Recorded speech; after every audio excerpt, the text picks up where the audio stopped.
Well, MTSU has teamed up with Local On 2 for their MTSU On 2 series. And today, Mary Beth, MTSU professor and Department Chair of Communication Studies, is joining us. Since she is the communications expert, we're talking about navigating your family holidays. I hope all my family out there is tuning in. Yes, because everyone can identify with this, from politics to lifestyles.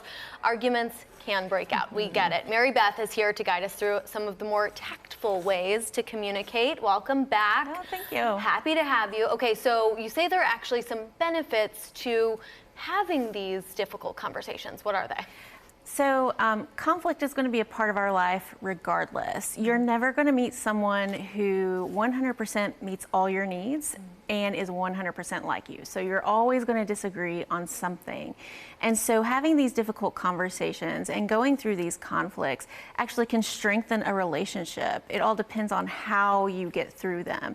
But it lets people know your values, your boundaries, where you stand.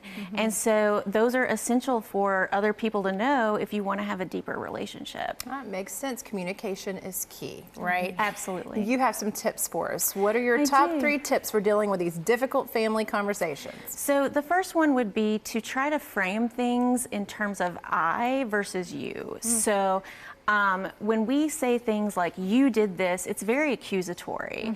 Instead, we want to describe the behavior or something that happened as neutral as possible and then talk about how it made us feel. So rather than say, you knocked over the Christmas tree, we say, when the tree was knocked over, I felt frustrated, right? We reframe it so that I'm owning the feeling and I'm not automatically putting someone on the defensive. The second thing is we want to avoid what psychologist John Gottman calls the 4 horsemen of the apocalypse, which is criticism, contempt, defensiveness, and stonewalling. So criticism is essentially attacking the speaker and not the issue. So someone may be like, white lights are the best thing to decorate with, and you may like colored. And instead of saying, I prefer colored lights, you say, well, you're dumb, right? That's not going to get you anywhere. It's not going to solve any issues. So you want to make sure that you are talking about the issue at hand and not making personal attacks.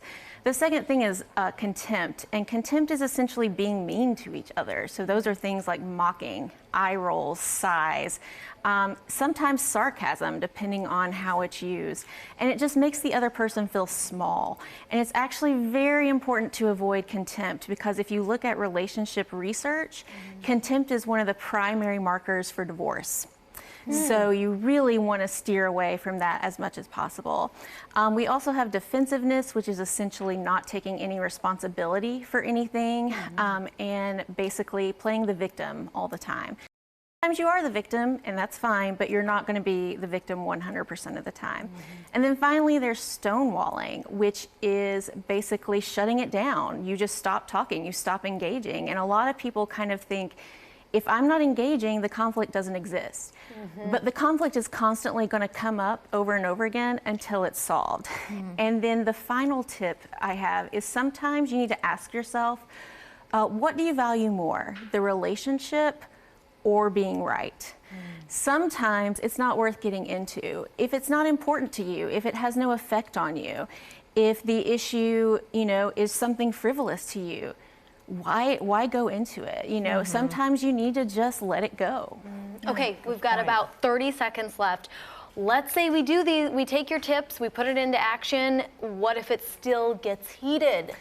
Well, one of the things you want to do is you want to try to do the opposite behavior. So let's say their voice gets louder. You want to make your voice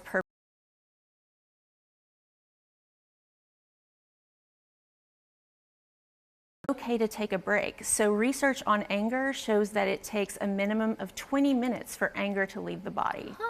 So if you say you're getting frustrated and maybe you're name calling and maybe you're getting to some contempt and things like that, we can say, hey, I see we're not getting anywhere. Let's take a 30-minute break and come back. And then that anger is out of you and you are ready to look at things more logically, and that can help as well. Logically, and what you're there for. Exactly. Yes, very good. Thank you. You're welcome. Everyone, remember, MTSU has a program for everyone. If you're interested in communication studies, you can find resources online at communication.mtsu.edu.